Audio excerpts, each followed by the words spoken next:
O'Dell. I am going to share a little bit about my story until I get like this sign to hurry up and speed everything up and finish. But I spoke on the National Wake Up Call, and I don't know if you heard, but I gave a little bit of my background, but I want to kind of dig into it a little bit more and tell you, that it doesn't take anybody crazy special or talented to be successful in this business. It kind of just is what you put into it. So I want to encourage a lot of you. I know a lot of you are coaches in Emerald Rank and Diamond and just starting out. And I know Jeff Hill's going to talk a little bit about it more, but just be here a year from now, okay? I'm shaking, I'm sorry. I'm not good at this. I told Brett, I was like, I can't be in top 10, I have to talk in front of people. So I am from a super small town. I am from a town called Hermitage, Missouri. I had 16 people in my graduating class, super, super, super, super small town. Okay, so those of you who are like, I can't be successful because I don't know anybody, I don't know anybody. Okay, I was the person that said that was, scared to grow my business because I didn't know a lot of people. I got out of there as fast as I could, straight out of graduation. I moved and met my husband, Brett, sitting right there. We have 2 kids, Ella, who's just turned 8, and Mackenzie, who's 7, and they said not to forget our dogs. We have 2 dogs. 8, you're 10. I'm 9. You're 9, she's 9.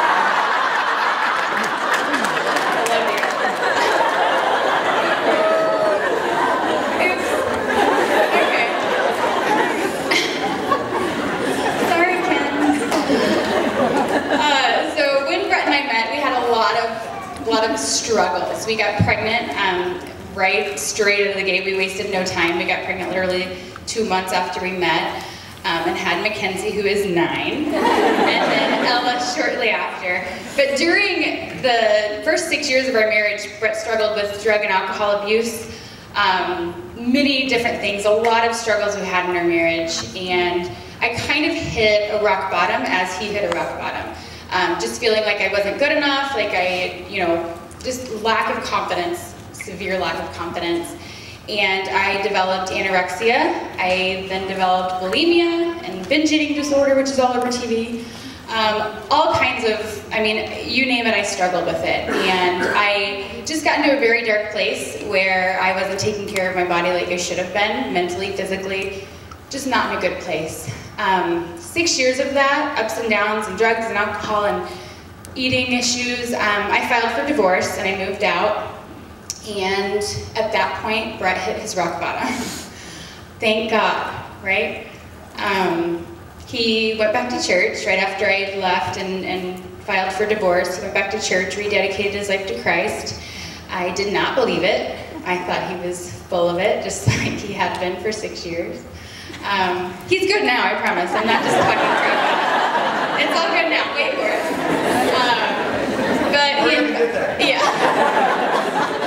I'll get there. He invited me to his baptism. I took our girls. He really wanted them to be there, so we went, and it was literally like, as soon as he hit the water, God took away everything. Every fear that I had, every pain, every scar, every memory of our past was just gone.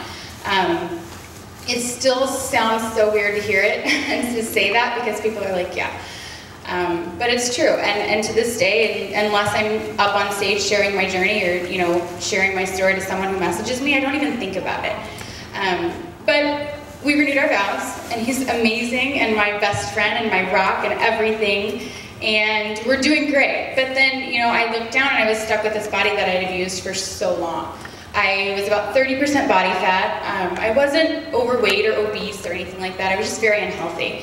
My insides were not doing too well either. So I got on the health and fitness train. In early 2013, I started doing like pump classes in the gym and eating better and jogging or walking, whatever I could do. And just got a little more active. And I was on a website called MyFitnessPal, which you probably know about. And I was asking about Shakeology, and someone referred me to my coach, Leslie Cordes. Leslie, I reached out to her, asked her about Shakeology. I really just wanted a free sample. And she formed me. If you don't know what forming is, it's you talk to them, ask about their family, occupation, recreation, and whatnot. And really just asked a lot of questions about me. And she mentioned coaching, just put it out there.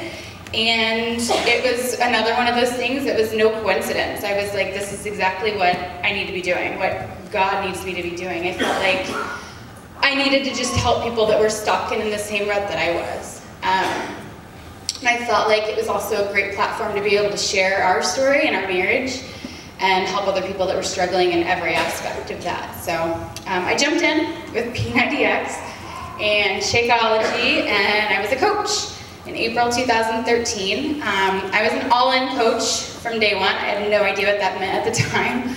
I was like, okay, just tell me what to do and I'll do it. And so Leslie said, hit Success Club and post and advance rank. And I said, okay, I did that, now what? And I just kind of did exactly what she said and put it into place as fast as I could and kind of ran with it very early just because Leslie had seen success with it.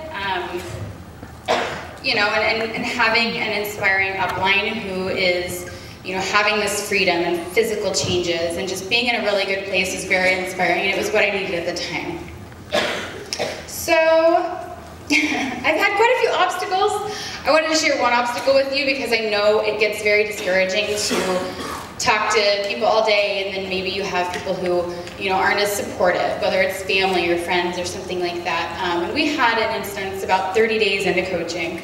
It's exactly 30 days actually, because I shared my transformation picture, my 30-day progress picture from P90X on Facebook. And I had about 6 women from our church who called me out on Facebook, went to our pastor, big ordeal. Like, it was just insane. And I'm not gonna say that to like bash them, half of them are coaches now. But at that time it was something that I see happening a lot that could have set me back, that could have, you know, derailed me from my goals. And what I did instead is I used that to fuel my fire. I said, you know what, I see the potential in this, I see the value of this business, and I'm gonna push through. And it was like, you know, that was like a breaking point. 30 days in my business was a breaking point for me to where I wasn't that shy. I'm still shy. I wasn't that super shy, like speak when spoken to person anymore. It brought a lot more confidence out of me and allowed me to kind of, you know, have that I don't really care what people think anymore attitude. You know what I mean? To where I can post on Facebook and not be embarrassed, and where I can message people and their objections were okay. So I just encourage you guys to fake that confidence if you have to until it becomes something that you can do and work through, because you're going to have objections, you're going to have people that don't believe in what you're doing, but you just have to prove them wrong. I just want to touch on a couple little things here. Beachbody does not guarantee any level of success. Woo! I have to say that. But I do believe that, like, they put that on there for a reason. You cannot just, you know, I wasn't handed everything that I have now. I literally worked my butt off for it, and I put in hours and blood, sweat, and tears and everything to get where I am today. And I'd do it all over again if I could. But I wanted to share a few, you know, things, fun things that have kind of happened in our life. We retired, my husband Brett, after my first year of coaching.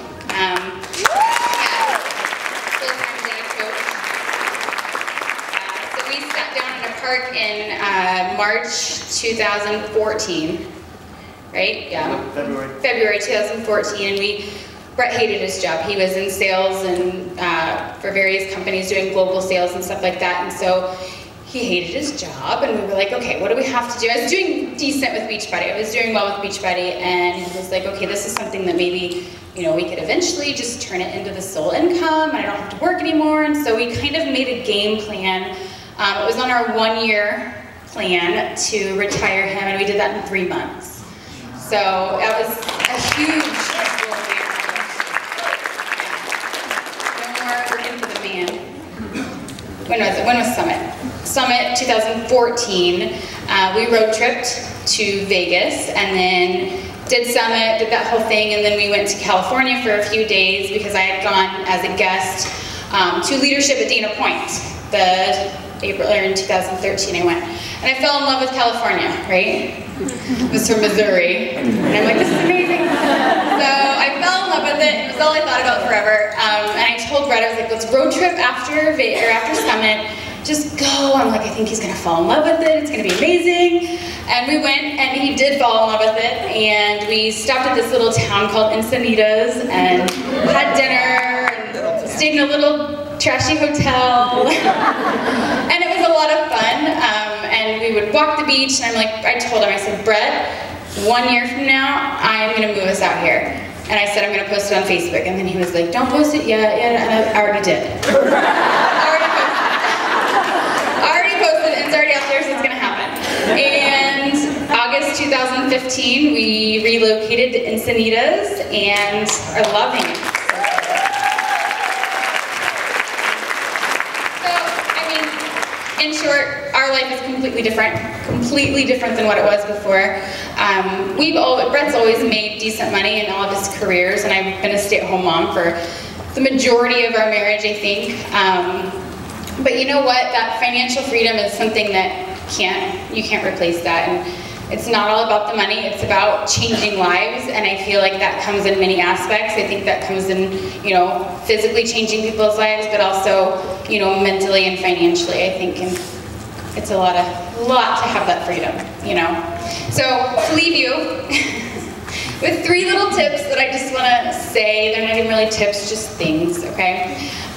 The first thing is I encourage you guys to always stay present. Present on social media. Be there, be on Instagram, be on Facebook, be on Twitter, be on Periscope, be on Snapchat. Like, don't go a day without being present on social media. That's been one of the biggest things for us that's really helped my business, through him being in the hospital with a broken back to being on a cruise, buy the Wi-Fi, you know, just make it happen. Don't go a day without sharing something to social media. Your life needs to be on there if you're going to be a successful coach. Hit Success Club. Yeah, I said it. I know you hear it from your coach all the time. Hit Success Club. All right, I don't have to say much about that, but that is what determines the success that you have right now and the success that you have a year from now. So make sure you hit Success Club. It's 3 people, okay? And then again, be here in 1 year. I committed when I started, and Leslie said, be here 1 year, and I said, I'll be here in 1 year. And the next year, I'll be here next year. And now they won't get rid of me because I'm not going anywhere. Right? Thank you, guys.